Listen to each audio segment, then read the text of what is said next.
Picture this. It's April 1988. Somewhere in the Persian Gulf, an American frigate, the USS Samuel B. Roberts, is on routine patrol. The crew is relaxed. This is escort duty. Dull work. The kind of deployment where the biggest enemy is boredom. Then the hull explodes. A mine. An old, cheap, unsophisticated naval mine. The kind of weapon that hadn't fundamentally changed since the First World War, had just torn a hole in one of the most advanced warships the United States Navy operated. The blast lifted the entire ship out of the water. It cracked the keel. It nearly broke the Roberts in half. 10 sailors were injured. The ship came within minutes of sinking. The United States military, the most powerful armed force in the history of human civilization, had been nearly defeated by a weapon a competent engineer could build in a garage. In Tehran, in the command centers of the Islamic Revolutionary Guard Corps, certain men watched what happened next very carefully. They watched America retaliate with overwhelming force in Operation Praying Mantis. They watched Iran's conventional naval vessels burn. They watched half of Iran's operational surface fleet get destroyed in a single afternoon. And then they sat down in the ruins of that conventional defeat, and they began to plan. What they built over the next 40 years would become one of the most strategically dangerous military forces on Earth. Not because of its size, not because of its technology, not because it could match the American Navy ship for ship, but because it didn't need to. Because they had looked at 21 miles of water and understood something that took the rest of the world decades to fully appreciate. You don't need to win a war to hold the world hostage. You just need to make the cost of stopping you higher than anyone is willing to pay. This is the story of how Iran built an entire navy with one purpose. And that purpose was to shut down the Strait of Hormuz. To understand what the IRGC Navy became, you have to understand what Iran was before the revolution. Because the distance between those 2 points, between what Iran had and what it chose to build, is the whole story. In the 1970s, Iran was, by the standards of the developing world, a genuine military power. The Shah, Mohammad Reza Pahlavi, had been using Iran's extraordinary oil wealth to purchase one of the most sophisticated conventional military arsenals outside of NATO and the Warsaw Pact. American F-14 Tomcat fighter jets, the same aircraft that would later be immortalized in Top Gun, flew from Iranian air bases. American-built destroyers sailed under the Iranian flag. The Imperial Iranian Navy trained with the United States Sixth Fleet. It operated in the Gulf of Oman and the Indian Ocean. It was, by any reasonable measure, the dominant naval force in the Persian Gulf region by a considerable margin. The Shah's vision was explicit and unapologetic. Iran was to be the policeman of the Gulf, the protector of the waterways, the regional hegemon that kept order in America's absence. Richard Nixon had blessed this arrangement personally. Iran would buy American weapons, guard American interests, and maintain stability across the most oil-rich region on the planet. It was a marriage of mutual convenience, and for a time, it worked. Then came 1979, and everything the Shah had built began, almost immediately, to die. The Islamic Revolution that swept Ayatollah Ruhollah Khomeini to power in February 1979 was not merely a change of government. It was a civilizational rupture. The new regime did not simply inherit the Shah's military. It regarded it with profound suspicion. The officers who had trained in American institutions, who had internalized Western military doctrine, who spoke English and wore Western uniforms. These men were, to the revolutionary government, ideologically contaminated. Potential counter-revolutionaries. Agents of the very imperial system the revolution had fought to destroy. The purges began almost immediately. Senior officers were arrested, tried by revolutionary courts, and in some cases executed. Others fled the country. The pipelines of American spare parts, which the Shah's military had depended on entirely, were severed overnight when American advisors were expelled. Those gleaming F-14s began to sit idle on runways because no one knew how to maintain them. The destroyers that had once sailed with the U.S. Navy began to rust at their moorings. The Imperial Iranian Navy, one of the Gulf's most formidable conventional forces, effectively ceased to exist as a functional fighting force within 3 years of the revolution. But the Islamic Republic still had enemies. It had enemies on every border and enemies across the water and enemies in the ideology of every government that looked at the revolutionary fervor emanating from Tehran and felt afraid. And in September 1980, the most dangerous of those enemies decided that a weakened, chaotic, revolutionary Iran was an Iran that could be defeated. Saddam Hussein's invasion of Iran in September 1980 began one of the most catastrophic wars of the 20th century. Iraqi armor poured across the Shat al-Arab waterway. Iranian cities were bombed. The assumption in Baghdad, and in many of the capitals that quietly backed Iraq, including Washington, was that the revolutionary government, disorganized and militarily degraded, would either collapse or sue for a quick peace. It did neither. What followed instead was 8 years of grinding, industrial-scale slaughter, trench warfare, human wave attacks, chemical weapons used openly by Iraq with no meaningful international consequences. The deaths of somewhere between 500,000 and 1 million human beings, depending on which estimates you consult. Children sent across minefields to clear the way for adult soldiers. A generation of Iranian men consumed by a war that accomplished, in the end, essentially nothing in terms of territorial change. For Iran's navy, the war was a brutal and clarifying education.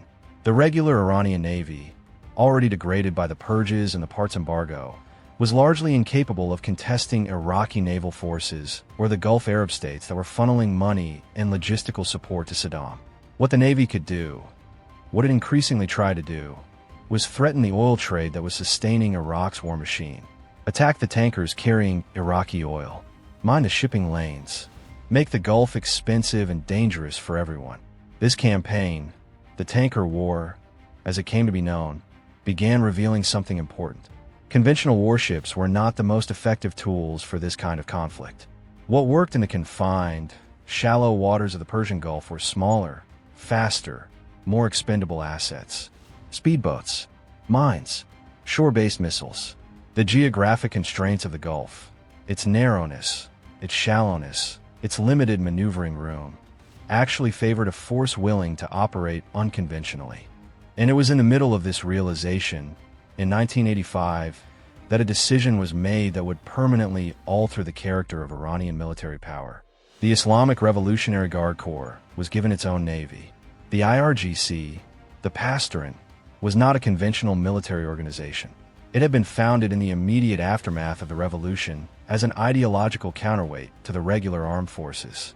Where the regular army was a state institution with professional officers and conventional doctrine, the IRGC was a revolutionary institution, loyal not to Iran as a nation, but to the concept of the Islamic Republic and, above all, to the supreme leader. It had its own ground forces, its own air force, and now its own navy. The IRGC Navy began with almost nothing. A collection of small patrol boats, modest infrastructure along the Gulf Coast, officers who were ideologically committed but often militarily inexperienced. By any conventional metric, it was not an impressive force. But its founding commanders possessed something more valuable than equipment or experience. They possessed clarity of purpose. They had looked at the geography of the Gulf, at the 40 years of American naval dominance in the region, at the lessons of the Tanker War, and they had arrived at a doctrine so simple and so elegant that it would prove extraordinarily difficult to counter. The doctrine was this: Iran did not need to defeat the American Navy. Iran only needed to make the Strait of Hormuz impassable. Impassable not through a single decisive battle, but through the creation of such a dense, multi-layered, simultaneous threat environment in that narrow waterway that any force attempting to transit it, or to keep it open, would face an unacceptable level of risk. Swarm boats attacking from the surface, submarines lurking beneath, mines scattered across the shipping lanes, shore-based missiles fired from hardened, dispersed positions along the Iranian coast. And over all of it, the constant possibility of escalation, of miscalculation, of a single incident spiraling into something larger. This was not a new concept. It had roots in the Soviet naval doctrine of the Cold War, in the asymmetric strategies of insurgent forces throughout history, in the fundamental military logic of making your terrain your weapon. But the IRGC Navy would develop and refine it with a focus and a patience that was, in retrospect, remarkable. Then came April 1988 and Operation Praying Mantis, and the lesson was written in fire. The immediate trigger was the mining of the USS Samuel B. Roberts, the near sinking that opens this story. The American response was swift and overwhelming. In a single day of combat, U.S. naval forces sank an Iranian frigate, sank an Iranian guided missile boat, disabled a second Iranian frigate, and destroyed 2 Iranian oil platforms being used as military staging bases. Iran lost, in approximately 8 hours, roughly half of its operational naval surface fleet. For the regular Iranian Navy, it was a humiliation. For the IRGC Navy, it was a revelation. The IRGC commanders watching from the shore, watching their conventional counterparts' vessels burn on the Gulf waters, did not experience what happened as a defeat. They experienced it as a proof of concept. Conventional surface ships, large, expensive, sophisticated conventional warships, were death traps in the Gulf against American firepower. The future was not bigger ships. The future was no ships worth sinking.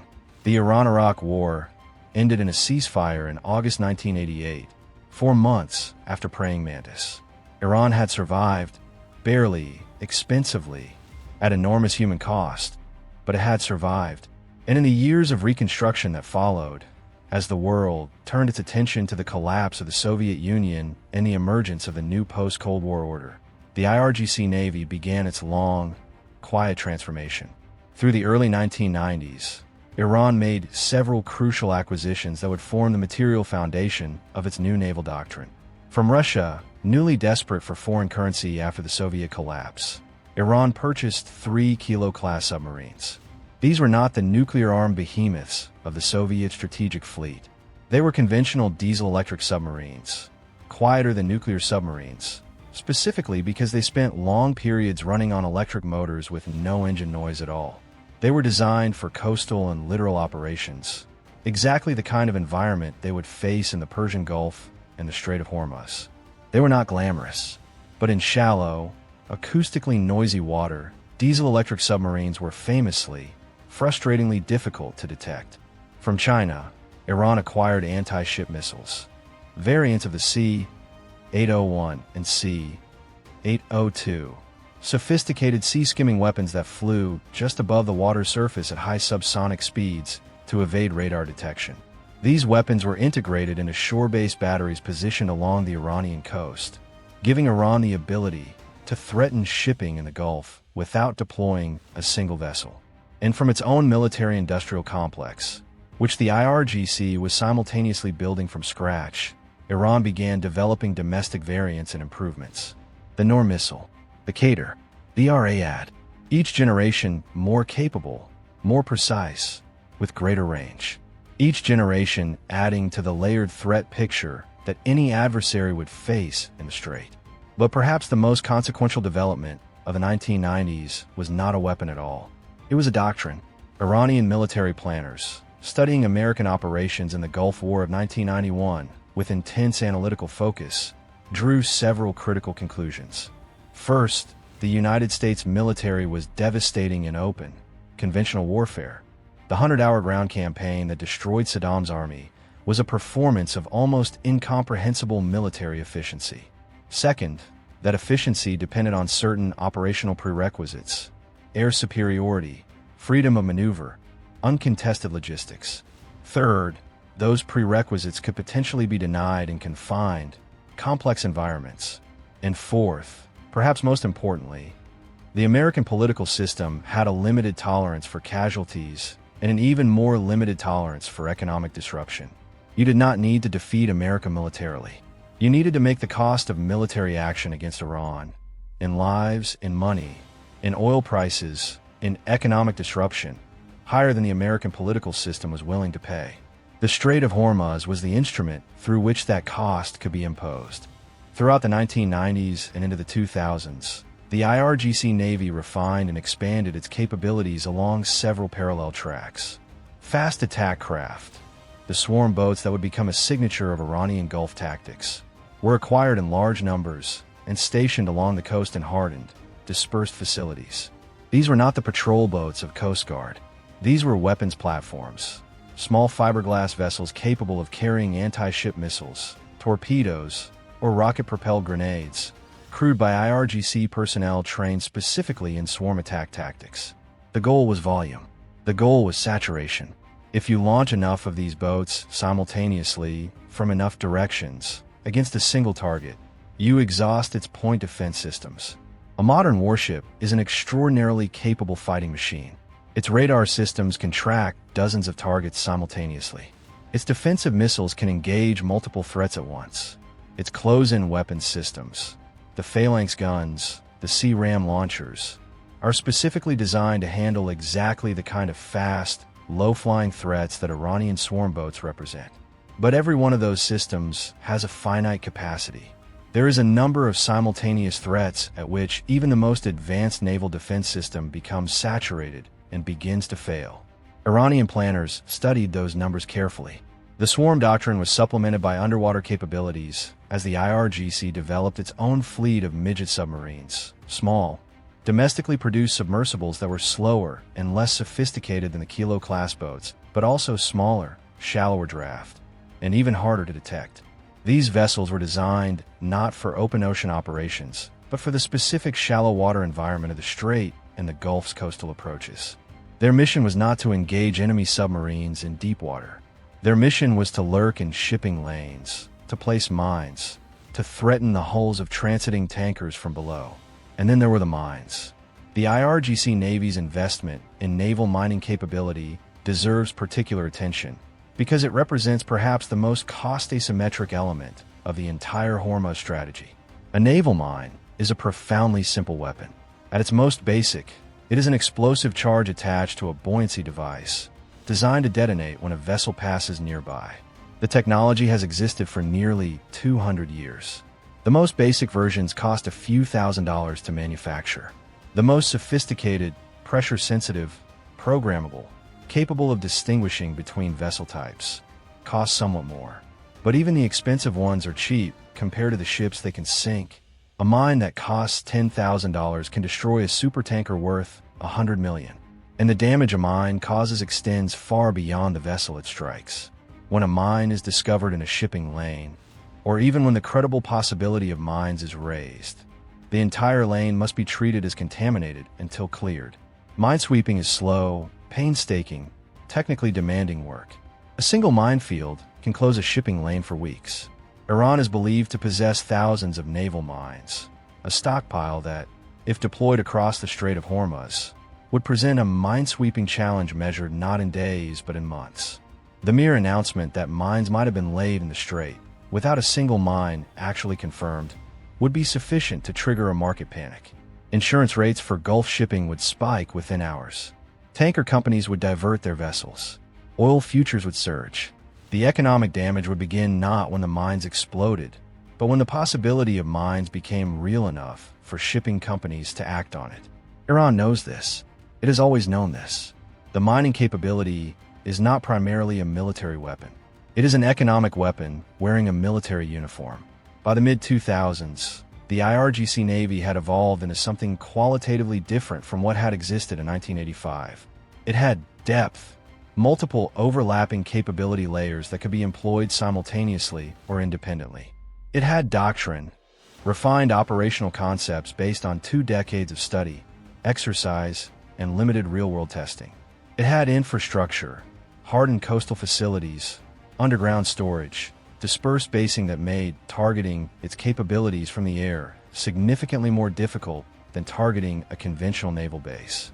And it had something else, something that cannot be quantified in order of battle assessments or capability matrices. It had institutional memory. It had officers who had spent their entire careers thinking about one problem, who had read every analysis of American naval doctrine, every account of every Gulf conflict, every assessment of Hormuz's strategic significance, who had war-gamed the closure of the Strait hundreds of times, in every variation, against every possible response, who had identified the seams in American defensive planning, the timing windows, the escalation thresholds, when Iranian commanders sat across a table from their American counterparts at diplomatic meetings, or when American planners read Iranian military journals. What they encountered was not a conventional military force that had been trying and failing to match American capabilities. What they encountered was a force that had consciously decided not to match American capabilities, and had instead spent 40 years building something designed specifically to exploit the limitations of those capabilities in one specific geographic environment. The world caught its clearest public glimpse of what had been built in December 2011, when Iran announced that it would conduct naval exercises in the Strait of Hormuz. Exercises that would include, explicitly, mine-laying drills, anti-ship missile launches, and swarm boat maneuvers. The exercises were named, pointedly, Vilayat 90. They were staged in full view of international observers, with Iranian state media broadcasting footage of fast attack craft swarming in formation, missiles arcing over the water, the visible symbolism of Iran's capability put deliberately on display. Simultaneously, Iranian officials began making explicit what had previously been implicit. If Western sanctions over Iran's nuclear program were enforced, if Iran's oil exports were cut off, Iran would close the strait. Not might close, would close. The reaction in global markets was immediate. Oil prices surged. The United States rushed the aircraft carrier USS John C. Stennis and her strike group into the region. Britain announced it was deploying HMS Daring, one of its most advanced destroyers, to the Gulf. The European Union accelerated its discussion of an Iranian oil embargo, while simultaneously grappling with the possibility that enforcing that embargo might trigger the very disruption it was designed to prevent. This was the doctrine in action. Iran did not close the strait. It did not need to. The mere credible demonstration of the capability to close the strait, the mere raising of the possibility, achieved political and economic effects that a conventional military force 10 times the size of the IRGC Navy could not have produced. This is the central strategic insight that drives everything about how the IRGC Navy was built and how it operates. Deterrence is not about capability alone. It is about credibility, the belief in an adversary's mind that you are both able and willing to do what you threaten. The IRGC Navy spent 40 years building the capability. The periodic demonstrations, the exercises, the provocations, the tanker seizures, were the credibility, purchased in increments over decades. The 2012 crisis eventually de-escalated. The strait remained open, but the relationship between Iran and the waterway had permanently changed. Hormuz was no longer just a geographical fact. It was a political instrument, one that Iran held, and that the rest of the world was forced to reckon with. The 2015 Iran nuclear deal, the Joint Comprehensive Plan of Action, briefly altered the calculation. The agreement, negotiated over years of painstaking diplomacy between Iran and the major world powers, offered Iran relief from crippling economic sanctions in exchange for verifiable limitations on its nuclear program. For a period, it seemed possible that the underlying tension that made Hormuz a flashpoint might be gradually, carefully, diplomatically defused. It was not to be. In May 2018, the United States under President Donald Trump withdrew from the JCPOA, reimposed sanctions, and announced a policy of maximum pressure aimed at forcing Iran to renegotiate on more restrictive terms. Iran's response was calibrated, incremental, and, in the context of everything we have discussed, entirely predictable. Starting in 2019, Iranian forces, sometimes the IRGC Navy directly, sometimes proxies operating with Iranian equipment and direction, began a series of actions in and around the Strait of Hormuz that constituted, in effect, a controlled demonstration of exactly what the 40-year buildup had been designed to produce. In May 2019, mysterious attacks damaged 4 tankers near the Emirati port of Fujairah, just outside the strait. The United States and its allies attributed the attacks to Iran, pointing to forensic evidence suggesting the use of limpet mines, magnetically attached explosive devices placed by divers against the hulls of the vessels. Iran denied involvement. A month later, in June 2019, 2 more tankers were attacked in the Gulf of Oman. This time, video footage appeared to show IRGC naval personnel removing an unexploded limpet mine from the hull of one of the stricken vessels. The implication was unmistakable. Iran was demonstrating, deniably but clearly, that it could reach out and touch any vessel transiting the waters near the strait. Then, in the same month, Iran shot down an American RQ-4 Global Hawk surveillance drone over the strait, or over Iranian territorial waters, depending on which account you accepted. The drone, one of the most advanced unmanned surveillance aircraft in the world, worth approximately $200 million, fell into the Gulf. The United States confirmed the shoot-down and attributed it to an Iranian surface-to-air missile. What came next has been described by multiple senior officials as one of the closest calls between the United States and Iran since the tanker war. President Trump, according to subsequent reporting, authorized retaliatory airstrikes against Iranian targets. The aircraft were in the air, the ships were in position, and then, with reportedly 10 minutes to impact, the order was reversed. Trump called off the strike, citing concerns about potential casualties. 10 minutes. A single decision, reversed at the last possible moment, standing between the world and a direct military confrontation between the United States and Iran, with the Strait of Hormuz and its 20% of global oil supply sitting at the center of the potential battlefield. The crisis passed. The strait remained open, but the architecture of what Iran had built had been, once again, on full display. The ability to shoot down a $200 million American surveillance drone. The ability to mine commercial vessels deniably. The political cost imposed on the American president. The domestic and international pressure. The economic consequences. The risk calculation that made him pull back the strike. All of it was, in a fundamental sense, a product of 40 years of IRGC naval development. Through 2020, 2021, and into the years that followed, the pattern continued. IRGC forces seized commercial vessels. A South Korean-flagged tanker in January 2021, held for months over an unrelated financial dispute. A Vietnamese vessel. Greek tankers in 2022, seized in apparent retaliation for the confiscation of Iranian oil aboard a vessel impounded by American authorities. Each seizure a calibrated message. Each operation demonstrating reach, capability, and willingness to act. And while the IRGC Navy continued its Gulf operations, another dimension of the Hormuz strategy was being demonstrated by proxy, hundreds of miles away. The Houthi movement in Yemen, equipped and advised by Iran's IRGC, have been fighting a brutal civil war since 2015.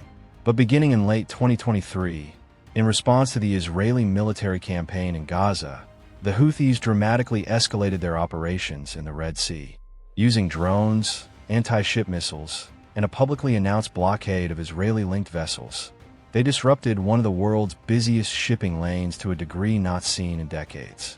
Major shipping companies rerouted their vessels around the Cape of Good Hope, adding weeks and enormous costs to global supply chains. Insurance rates for Red Sea transit surged. The price of transporting goods through the region spiked dramatically. For those who understood the Hormuz doctrine, the Red Sea campaign was not a surprise. It was a demonstration, a proof of concept for what IRGC supplied and advised forces could do to a major shipping lane. Not the strait itself, but a close analog. The same drones, the same missiles, the same asymmetric maritime tactics, deployed through a proxy force against a different waterway. The message to any analyst paying attention was clear. If this is what Iran's proxies can do to the Red Sea, consider what Iran itself, with vastly greater resources and far superior positioning, could do to the Strait of Hormuz. The IRGC Navy is not the collection of speedboats and revolutionary fervor that existed in 1985.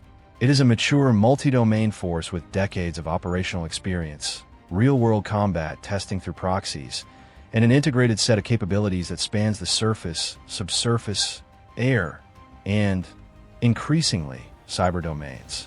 Its fast attack craft number in the hundreds. Its shore-based anti-ship missile batteries cover virtually every approach to the strait. Its submarine force, a combination of the original Kilo-class boats and a growing fleet of domestically produced vessels, operates continuously in the Gulf. Its drone inventory, both reconnaissance and strike, has expanded dramatically and has been operationally validated in multiple real-world scenarios. And behind all of it, there is the institutional depth, the 40 years of accumulated doctrine, the war gaming, the study, the refinement, that gives the hardware meaning. Weapons without doctrine are expensive metal. Doctrine without weapons is academic exercise.